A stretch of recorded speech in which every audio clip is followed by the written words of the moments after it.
Welcome to Spirit Grooves. My name is Michael Erlewine, and today actually this is a segment of Dharma Grooves, because we're going to look at a Buddhist concept called realization. It's also called recognition. And I'll give you a little bit of background on it. It seems that no matter what the question or what the problem is that we have, the answer in Buddhist terms always seems to be awareness. Somehow to develop more awareness so that we can respond more appropriately to whatever is coming up in our life.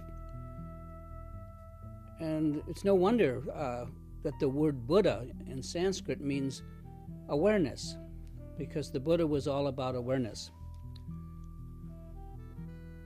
Now, awareness does not come, you can't just go out and buy it. It doesn't come in a box or a can. And as I mentioned, you can't buy it, except perhaps momentarily with drugs. But the price paid for that kind of a trip is even greater than money, and you still don't have it for long. What's amazing to me is that there is such a thing as an awareness that does not come and go like most experiences, but it stays. This is technically called realization, often recognition, and it's not considered enlightenment or anything like that. So it's best not to confuse the two. And Dharma realization is no different in essence from any other kind of realization that we have in our ordinary life. And let me just try to give you an example of ordinary realization. So just imagine that you're tinkering with some new gadget, and darned if you can figure out how to make it work. And then you suddenly realize how it works. Now that's an example of realization. From that moment onward, you always know how to operate the gadget because of your realization. I mean, you finally realized how to work it. It's really no different with meditation. Once you realize how meditation works, you can actually start meditating and do it without a doubt. You just know how to do it. And soon you can meditate either sitting on the cushion or doing other activities in your life. In fact, Zen Buddhism makes a big deal of this initial realization or recognition. They call it Kensho, or they also call it Satori.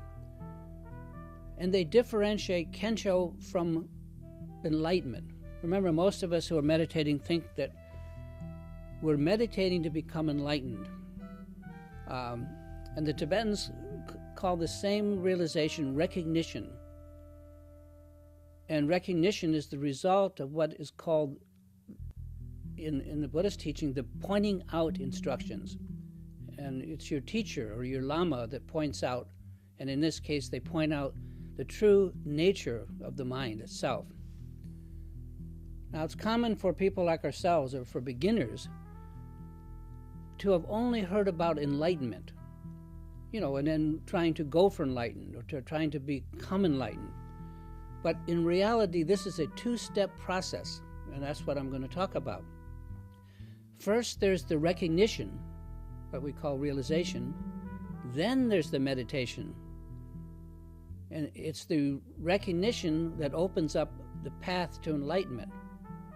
Enlightenment is not connected to recognition or realization in this sense of the word.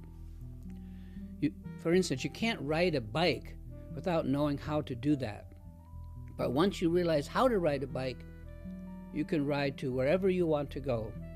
But it's just exactly the same with recognition and enlightenment. With Tibetan Buddhism, you first have to recognize something about how the mind works. And then you can work the mind. So recognition is essential. And it's only after you achieve some kind of recognition about how the mind works that the path of enlightenment opens up and that you can actually travel that. So I bring this up not to kind of complicate matters, but to inform those of you interested that when it comes to enlightenment, to becoming enlightened, it's not a one-step process. It's not like I'm going to become enlightened. It's a two-step process, and not the one-step process we've been taught to imagine. So if we are practicing meditation in order to become enlightenment without having first recognized how the mind works, I mean, how I would do that, we're in for a long haul. In fact, if you just look at the words, when you ask a Buddhist meditator, what are you doing when you go sit in a cushion? So I'm doing my practice. So we practice meditation, and we practice it until we recognize just how the mind works. And then we stop practicing and actually start meditating for real. So I found it useful not to confuse practicing meditation with actually meditating. They're very different. It's exactly like practicing a guitar, or the scales on a guitar, or chords. It's very different from just playing music. So that's a really good analogy. In my own experience, the key thought that I was missing all the years when I was practicing meditation is this. And it's kind of repetitive, but it's really important. All that time, I thought that I was meditating, when actually what I was doing was practicing meditation, kind of like, this sounds like meditation, or I'm trying to invoke meditation. It's like striking steel to flint. All we get is sparks until something catches fire. In meditation, what's called recognition is this catching fire. And once we recognize how the mind works, then the fire just burns. But until we have fire, it's all practice. It's all preliminary. So the point to take away from here is that don't confuse practice with meditating. Don't confuse practicing meditation with actually meditating. And most people do. So I guess one of the reasons for my writing this and talking about it here is to disappoint those of you who think you are meditating when you are in fact practicing meditation.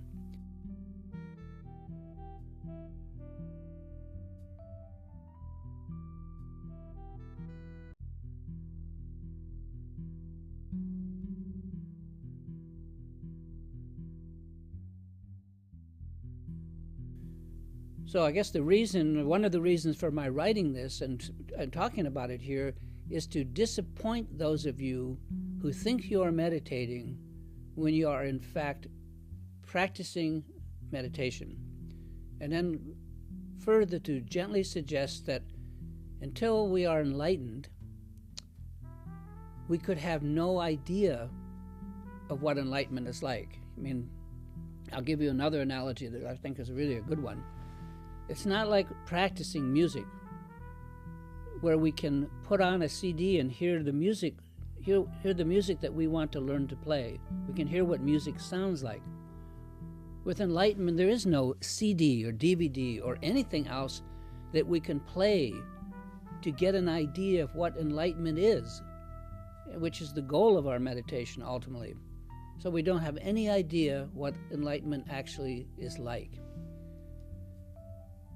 In my own case, over these many years, I found that the greatest obstacle to learning to meditate were my own preconceptions.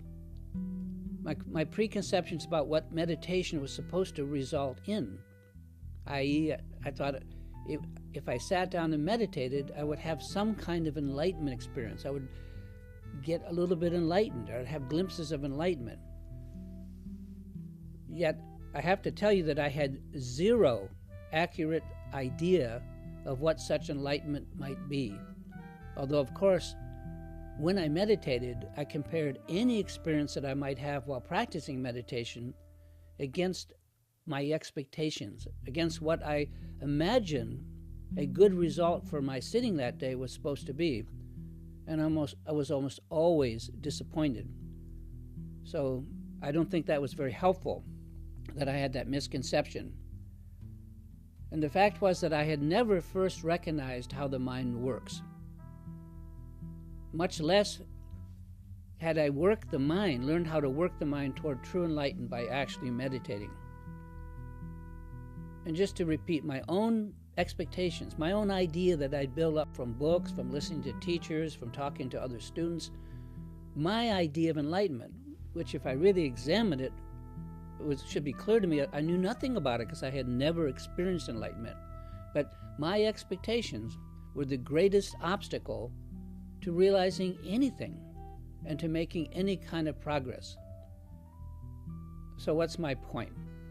I guess that my point, and it's also a suggestion, is that it's helpful to understand that practicing meditation is practice. It's not meditation.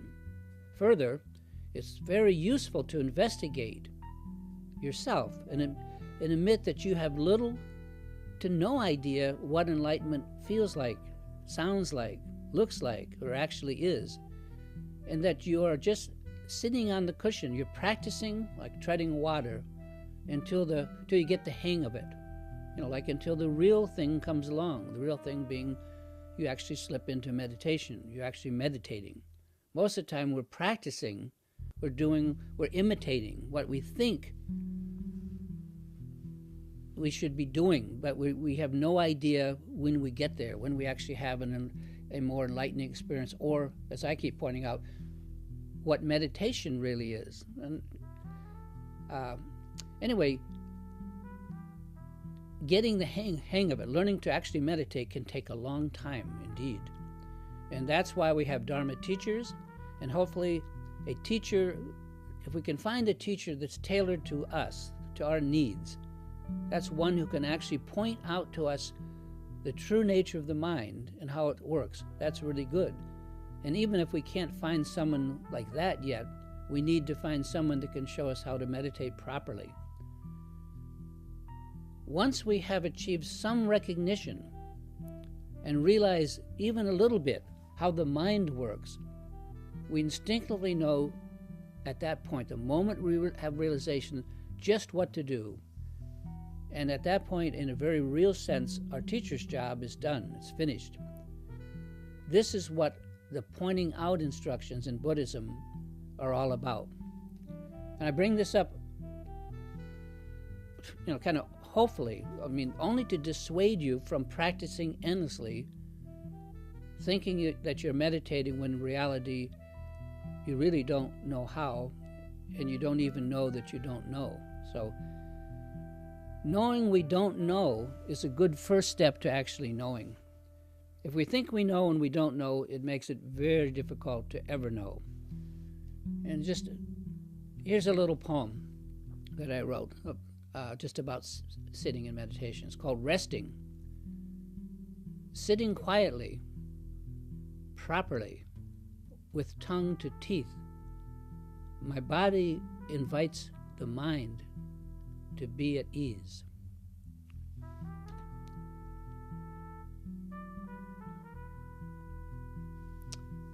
All right.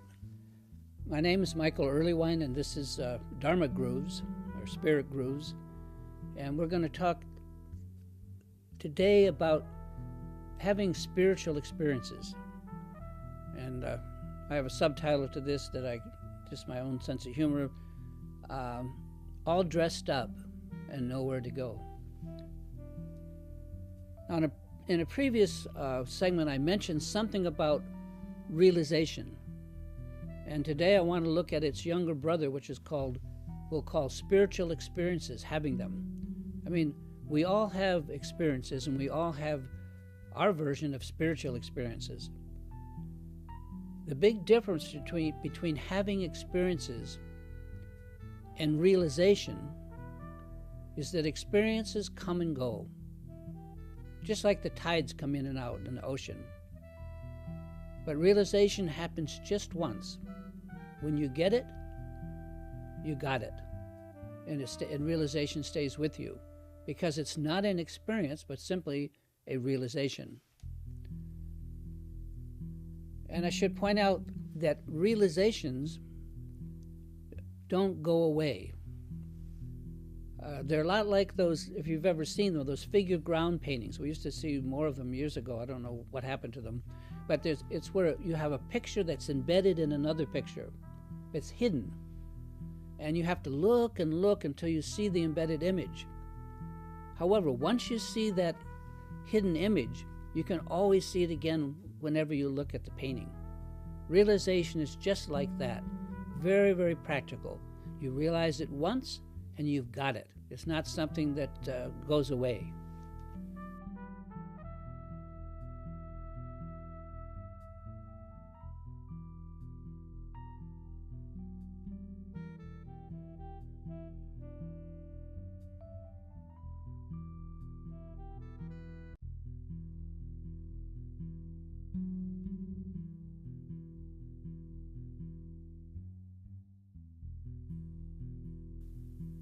Experience, on the other hand, comes and goes. We know this. It waxes and wanes. I've had a lot of spiritual experiences. I mean, we all have. Years ago, I'll tell you a little story, whenever I would have a very powerful spiritual experience, the first chance I had, I would tell it to my Dharma teacher, whose name is Khenpo Kata Rinpoche. He's my spiritual teacher. I wanted him to know what I was going through, and at least I was going through something, as opposed to just like nothing happening. So I would wait till I would have an interview with him and would sit down, and I would tell him what happened. But no matter what stories I told, no matter what spiritual experiences I told, this is many years we're talking about. I've been with him like 30 years. His answer was every time the same. He would very patiently listen while I shared with him my latest revelation. And he never had much comment on the tales, other than to say very, very gently to me, this is just an experience. Don't think anything of it. Just keep practicing. Well, I always thought those experiences were incredible, but Rinpoche never acknowledged they amounted to anything more than a passing experience. To say the least, this was disappointing, because I had looked for him for some kind of high sign, some kind of saying, gee, you're doing really well, or this is like a really good thing, really good experience, a really good happening, vision or whatever it was. But I just had to get used to it, that he was not interested in that. And not only that, but I slowly got the idea that my attachment to these fleeting spiritual experiences were actually interfering with. They're actually dangers to my Dharma practice. Now, the analogy that I like to use with myself to remind me of all this is that of the baby who finally emerges from the womb to take that first breath of air. But in my case, and this is the analogy, I'm so attached to that first breath of air, that spiritual experience, that I always try to hold on to it. It's like holding your breath.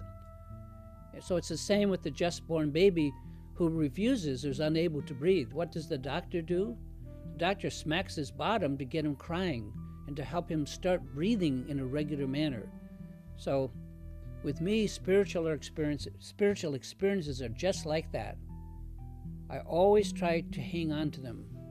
I hold my breath. And so no matter how hard I try to hold on and to not lose the clarity of my spiritual experiences, the reality of my daily life and my bad habits eventually manage to knock the breath out of me that I'm holding on to, always against my will, and I am eventually able to let go of the experience, take another breath, and then gradually start breathing and living my life again. So the danger of attachment to our spiritual experiences is that if we cling to them, we stop having new ones, and we also stop progressing. Let's face it, I almost always try to hang on to my spiritual experiences and to prolong them. And I'm always so happy or so proud to have what I consider something profound that happens to me, that I quickly become attached to this particular experience and I try to hang on to it. I want this experience, this current one, to be it, that I've arrived somewhere and never go away and never change again. I also have the unfortunate habit of wanting to share what I see spiritually with every man, woman, and child I come across. You know, I want the bells to ring and to tell the world. And of course, I soon wear this, whatever newfound clarity I might have gotten, I just wear it out. Experiences never last anyway, and I'm right back where I started from, stuck in my same old habits, and left with only some dim memories of whatever spiritual experience I'm currently hanging on to. Sometimes I say to myself, it's like trying to carry water in my hands. It just runs out. Anyway, I hope that you get the idea. So basically, the rule of thumb with experiences is that if they're not permanent, they're not permanent. In Dharma practice, we're not looking for more experiences that come and go. We already have that, right? All day long.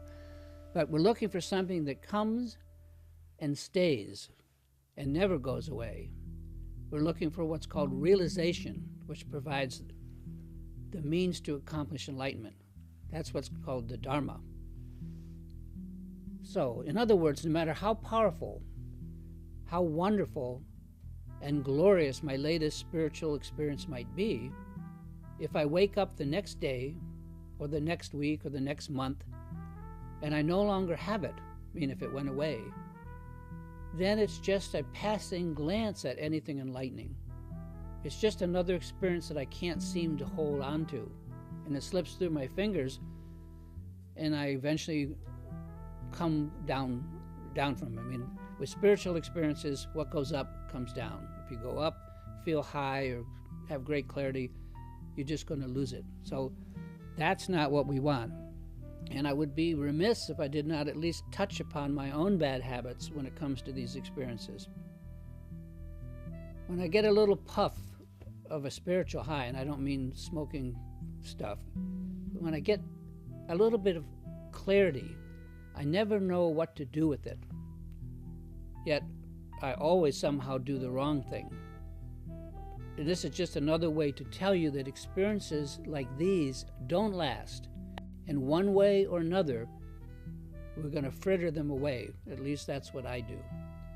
I don't want to overly dwell on this aspect, but there's enough humor in my attachment to my spiritual experiences to at least point out their shortcomings. So I'll give you an example. Let's say some kind of spiritual tide rolls in. Who knows? It could be a full moon eclipse or something, that natural time for stuff to happen, for us to have a little glimpse of something. And let's say I have a little glimpse of enlightenment, or whatever we could call it, at last, right? I always think that now that I have this enhanced view, that I'm never going to lose it.